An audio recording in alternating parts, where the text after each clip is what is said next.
Chapter the magic ring. तो conquer English की बहुत अच्छी स्टोरी है। इसमें बर्ड्स के माइग्रेशन को बताया गया है। सो स्टार्ट करते हैं।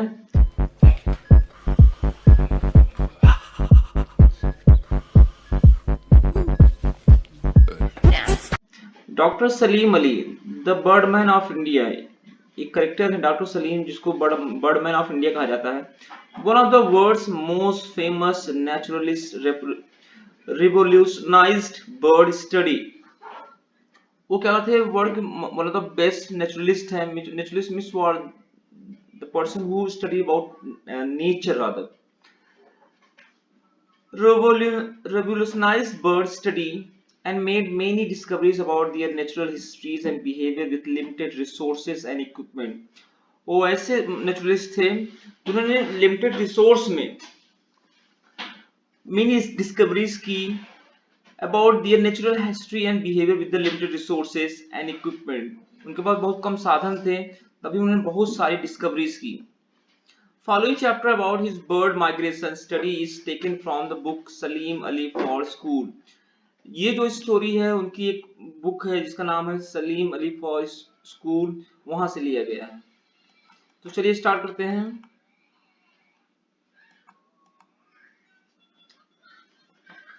One of the mysteries that caused much head scratching and mumbling through learned beard was migration।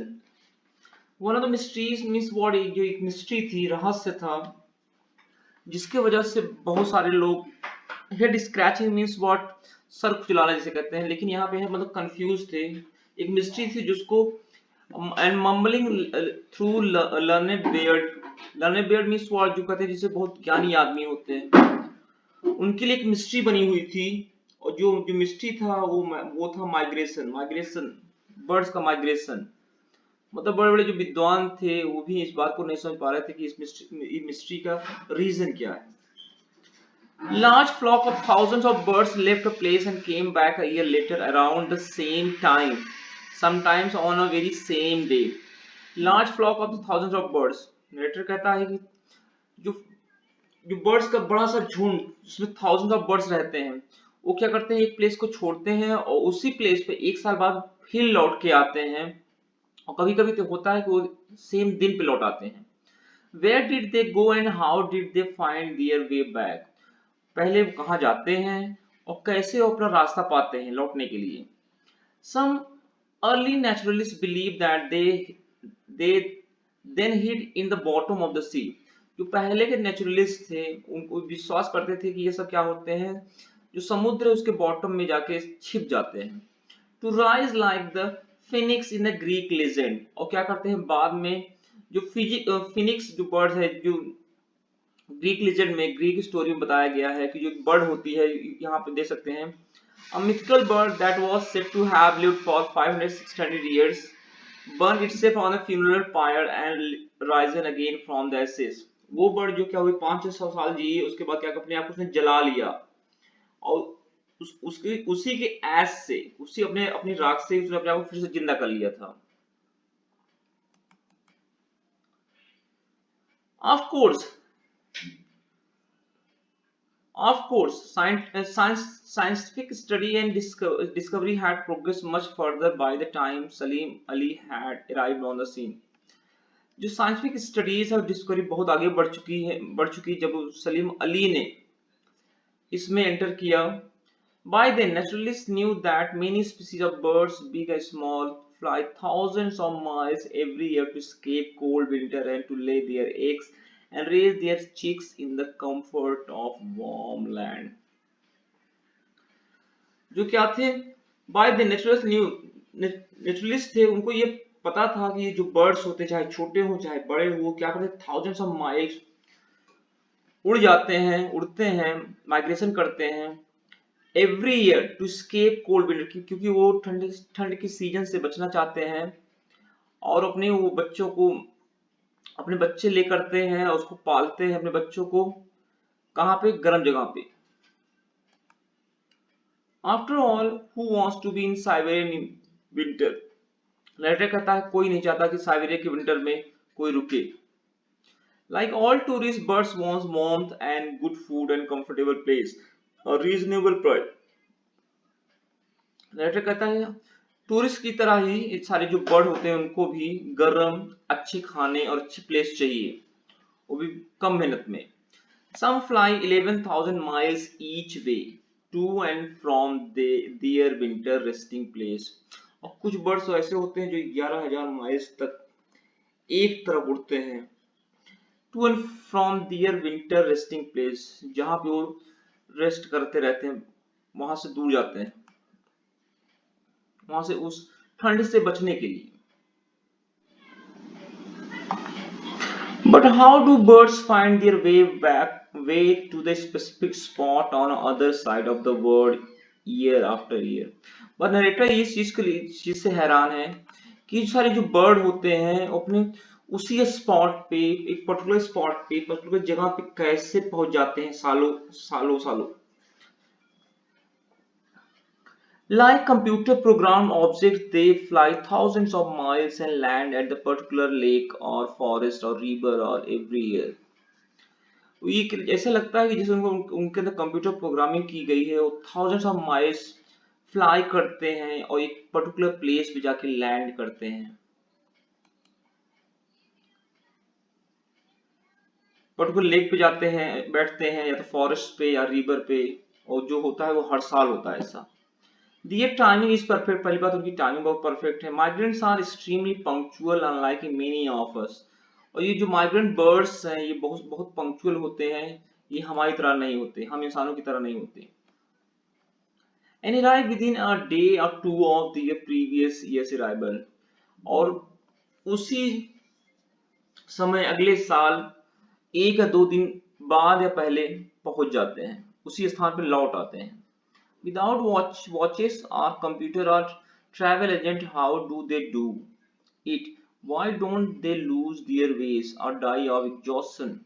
Now जो नरेटर बहुत सरप्राइज है, ये ना तो उनके पास कोई वॉच होती है, ना कोई कंप्यूटर, ना कोई ट्रैवल एजेंट है, तभी वो कैसे ऐसे कर लेते हैं, और अपना रास्ता भी नहीं खोते हैं, और वो मतलब एग्जॉशन से, मतलब थकावट से उनकी मृत्यु भी नहीं होती है. It was once thought that migration was taught behavior and that bird parent guide their young on these long journey. पहले विश्वास किया जाता था जो माइग्रेशन है एक बिहेवियर है जो बर्ड्स के पेरेंट द्वारा सिखाया जाता है अपने यंग वंस को लॉन्ग जर्नी के लिए. But in many species of birds young makes there first migratory journey alone. लेकिन यहाँ पे बहुत सारी सी बर्ड हैं जो यंग है और जो उनकी पहली माइग्रेशन होती है वो एलोन होती है, विदाउट मम एंड डैड, विदाउट किसी हेल्प के, ना तो मदर के ना तो डैड के. Salim often gave the example of cuckoo in Europe and he once told a journalist. और सलीम अक्सर एक बर्ड का एग्जांपल देते हैं जो कुकू है, और उन्होंने एक इंटरव्यू के दौरान ये बताया था. Kuku is what is called the brood parasite. जो कुकू बर्ड होती है उसको ब्रूड पैरासाइट कहा जाता है. ब्रूड पैरासाइट का मतलब है वो जो अपने अंडे होते हैं दूसरों को सौंप देती हैं, दूसरे बर्ड्स को देख रेख के लिए. It Lay's it's egg in the nest of other species and just forget about it. जो अपने अंडे होते हैं दूसरे के नेस्ट में रख देती हैं, उसको बारे में भूल जाती हैं. The youngs are hatched and brought up by the foster parent. Foster parent means जो है adopted parent जिसे कह सकते हैं. और जो ये नए यंग वो है वो हैच किए हो जाते हैं, उनको मतलब ब्रॉट अप मीन्स बोलते हैं उसको पालन पोषण भी किया जाता है फॉस्टर पेरेंट से, मतलब न्यूली अडॉप्ट पेरेंट से. Now in the UK the Kuku soon after laying its egg migrate to Africa. जो अमेरिका में यूके में जो कुकू बर्ड होती है जैसे ही एक को ले करती है, अंडे देती है, वैसे उसके बाद अंडे देने के बाद सीधे अफ्रीका चली जाती है. The young are brought up by the foster parents who themselves are non-migratory birds. और जो उसके यंग बर्ड्स होते हैं कुकू के, वो दूसरे पेरेंट्स के द्वारा मतलब पाले पोसे जाते हैं, यद्यपि वो क्या होते हैं नॉन माइग्रेटरी बर्ड्स होते हैं, मतलब वो कहीं और नहीं जाते हैं. They do not migrate and therefore they cannot teach their foster birdling anything about migration. वे कहीं जाते नहीं, इसलिए क्या कर सकते हैं वो माइग्रेशन के बारे में अपने जो बच्चे जिसको पाल रहे हैं उसको माइग्रेशन के बारे में वो कुछ बता भी नहीं सकते हैं। Yet remarkably enough, as soon as the young cuckoo is able to fly, it flies off to join its parents in Africa. लेकिन आश्चर्य की बात यह है कि जो यंग कुकू होता है जैसे वो बड़ा होता है विदाउट किसी गाइडेंस के अपने पेरेंट्स के पास चला जाता है, अफ्रीका सीधे चला जाता है। As much as 6,500 kilometers away, जो लगभग 6500 किलोमीटर दूर है। Migration is therefore not a behavior which is taught by the parents. It is caused by strong genetic or inborn instinct which all animals from mollusk to elephant share. Narrator कहता है जो migration है कोई behaviour नहीं है जो parents के द्वारा बताया जाता है, बल्कि एक जन्मजात क्वालिटी है, इंस्टिंक्ट है, स्किल है जो हर एनिमल को मिलती है, चाहे वो मोलस्क से लेकर एलिफेंट, मतलब छोटे छोटे से एनिमल से छोटे छोटे छोटे से। Migration is therefore not behaviour which is taught by the parent. It is caused by strong genetic or inborn instinct which all animals from mollusks to elephant share. ये जो क्वालिटी होती है वो जन्मजात होती है, जो ये क्वालिटी होती है एनिमल्स के अंदर होती है, चाहे वो बहुत छोटे हों जैसे स्नेल और एलिफेंट, ये क्वालिटी उनके अंदर पाई जाती है। Like good computer program, instinct guide them to food and find and prevent them for getting lost as they roam miles and miles in different direction. और जो ये क्या होता है कंप्यूटर प्रोग्राम की तरह होता है, जिससे क्या होता है इनकी जो स्किल होती है ये इनको गाइड करती है फूड पाने में, फ्रेंड बनाने में, और विदाउट किसी प्रिवेंशन के, मतलब किसी बिना रुकावट के ये क्या करते हैं माइल्स एंड माइल्स, हजारों मील उड़ते जाते हैं डिफरेंट डायरेक्शन में बिना अपना रास्ता खोए। There are two seasons of birds travel to and from India every year. यहाँ पे 2 सीजन होते हैं जो बर्ड्स होते हैं यहाँ से जाते हैं और चले जाते हैं हर साल। Millions of birds belonging to about 300 species fly thousands of miles to get to their nesting places and return in the spring when the weather warms up. तो मिलियंस ऑफ बर्ड्स होती हैं जिसमें 300 स्पीसीज होती हैं वो, और हजारों की संख्या में क्या करती हैं अपने नेस्टिंग प्लेस को छोड़ देती हैं और अगले स्प्रिंग सीजन में जब सीजन गर्म हो जाता है तो वहां पे लौट आती हैं। A flock of migrating birds, sometimes several thousand strong, is an unforgettable sight. जो फ्लॉक ऑफ बर्ड्स होते हैं, फ्लॉक कलेक्टिव नाउन होता है, ये जो माइग्रेटिंग बर्ड्स का जो झुंड होता है कभी भी क्या होता है थाउजेंड्स के ग्रुप में होते हैं जो देखने में बहुत अच्छे लगते हैं, जिसको आप कभी भूल नहीं सकते हैं। This is also the time when otherwise solitary birds are seen together. The Mars Harrier, for example.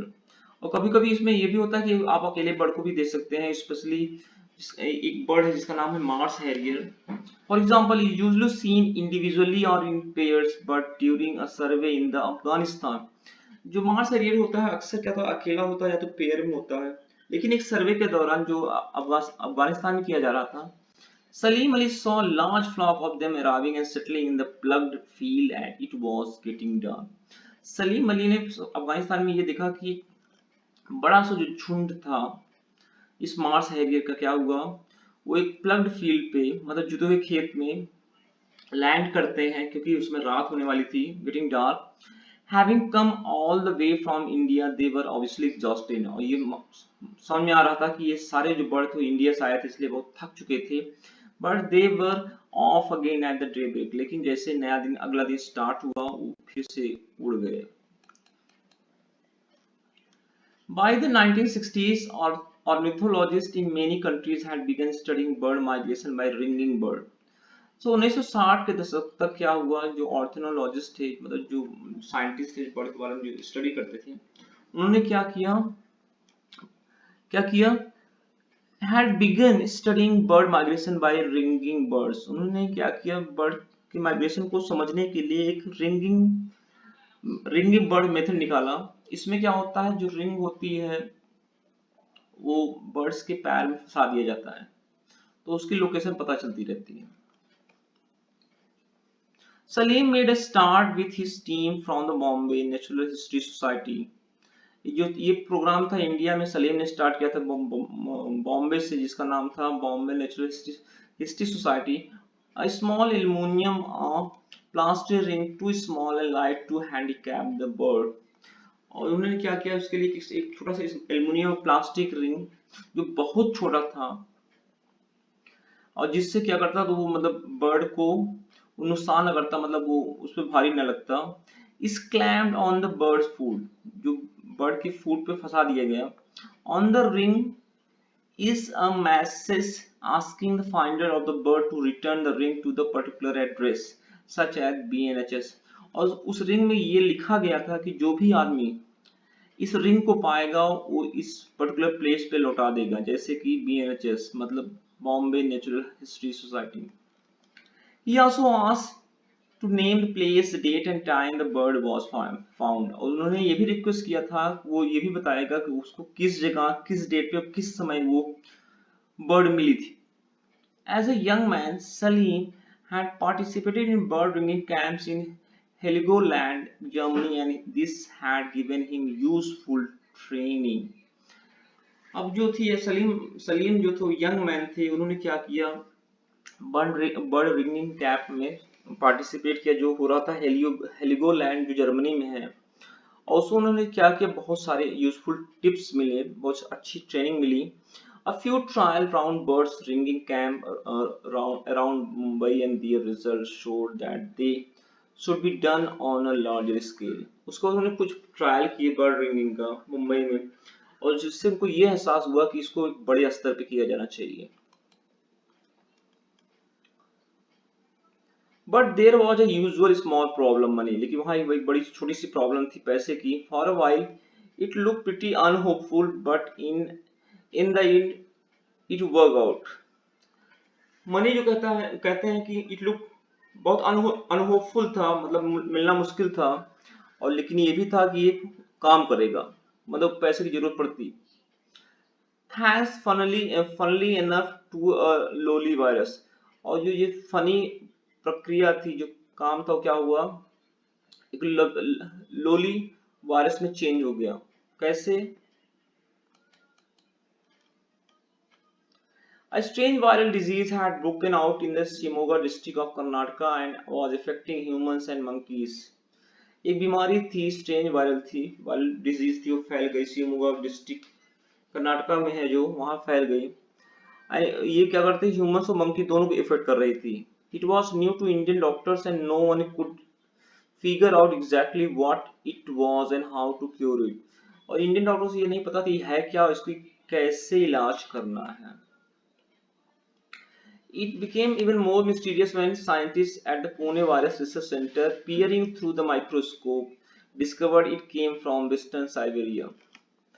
और जो तो साइंटिस्ट थे वो और भी सरप्राइज होगा जब पुणे जो साइंटिस्ट थे पुणे रिसर्च सेंटर के, वो माइक्रोस्कोप से देख रहे थे, तो उन्होंने ये रियलाइज किया कि जो ये बैक्टीरिया था वो वेस्टर्न साइबेरिया से आया हुआ था। There it caused a disease known as the Russian spring summer encephalitis।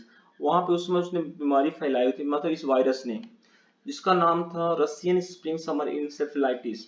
Very much like the Shimoga sickness, जो इंडिया में जो बीमारी फैली थी शिमोगा सिकनेस के ऑलमोस्ट इक्वल थी। But how did this Siberian virus get to Karnataka? लेकिन ये साइबेरियन बीमारी कर्नाटका में पहुंची कैसे?